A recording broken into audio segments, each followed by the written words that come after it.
The Empire State. A brief history of New York. New York, known as the Empire State, is one of the most populated states in the United States. Its rich history dates back to the era of the 13 colonies. The earliest known inhabitants of the region were indigenous tribes, who are believed to have settled in what is now New York around 10,000 BC. These Native Americans lived within the state's boundaries for centuries, with additional tribes, such as the Iroquois, migrating from neighboring areas. At the time of European exploration, New York was home to several indigenous tribes, which can be categorized into two linguistic groups: the Iroquoian-speaking tribes and the Algonquian-speaking tribes. The Iroquoian group included the Seneca, Mohawk, Oneida, Onondaga, and Cayuga tribes, while the Algonquian group comprised tribes such as the Lenni Lenape, Mohegan, and Wappinger.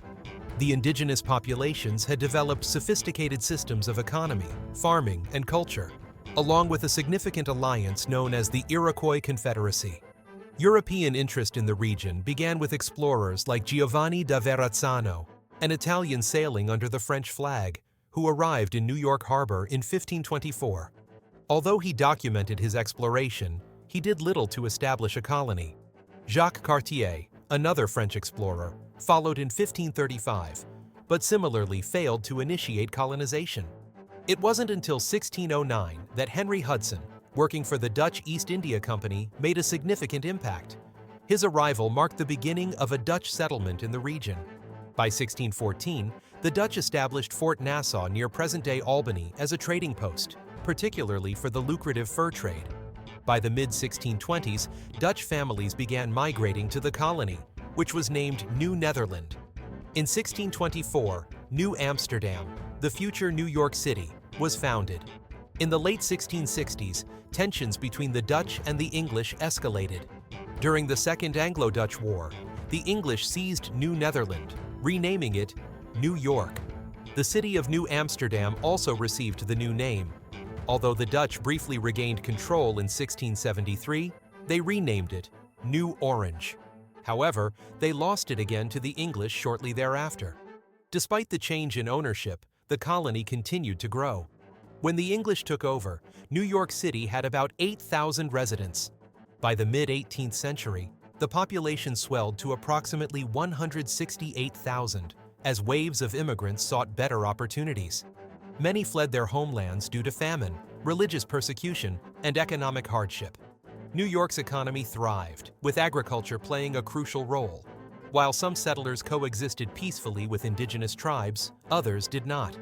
The French, pursuing their own colonial ambitions, established Catholic missions in the region, leading to conflicts with the British, but also forging alliances with Native Americans. These tensions culminated in the French and Indian War, which ended in 1763 with British victory and the loss of French territory in New York. As the idea of independence took root among the 13 colonies, New York emerged as a key player in the movement. The controversial Stamp Act of 1765 galvanized opposition, particularly among the Sons of Liberty. Although some New Yorkers resisted the push for independence, the momentum was undeniable. Nearly one-third of the battles fought during the American Revolution occurred on New York soil. General George Washington focused much of his efforts on this critical region. Following the Declaration of Independence in 1776, New York City remained under British control throughout the war. Nevertheless, local patriots fought valiantly to reclaim their territory.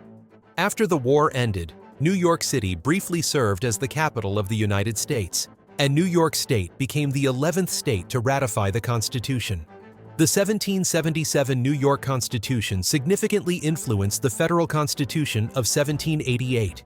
New York City was the state capital intermittently until 1797, when the capital moved to Albany. Throughout history, New York has been the site of many significant events. The Bill of Rights was drafted within its borders. George Washington was inaugurated as the first president in New York City, and the U.S. Supreme Court was established there.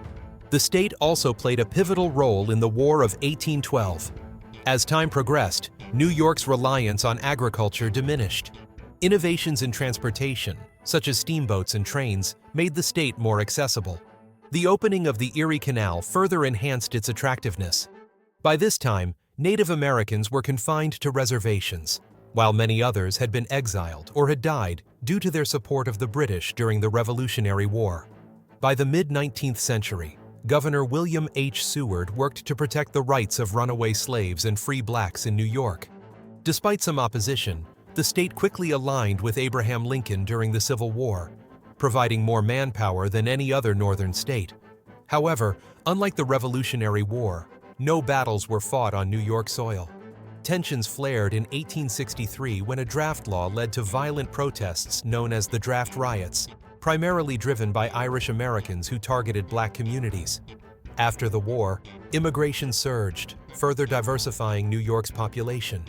Many European immigrants arrived from Germany, Italy, Ireland, and Eastern Europe, along with a notable influx of Chinese immigrants around 1850. By the turn of the 20th century, New York State's population surpassed 7 million, making it increasingly diverse and prosperous. As New Yorkers navigated the events of the 1900s, including the World Wars and the Great Depression, the state remained a vital part of the nation. Today, New York continues to be one of the most populous states in the U.S. and a major tourist destination. The history of New York is deeply intertwined with that of the United States, and its influence has shaped the nation in countless ways. Without New York, the United States would undoubtedly be a different place today,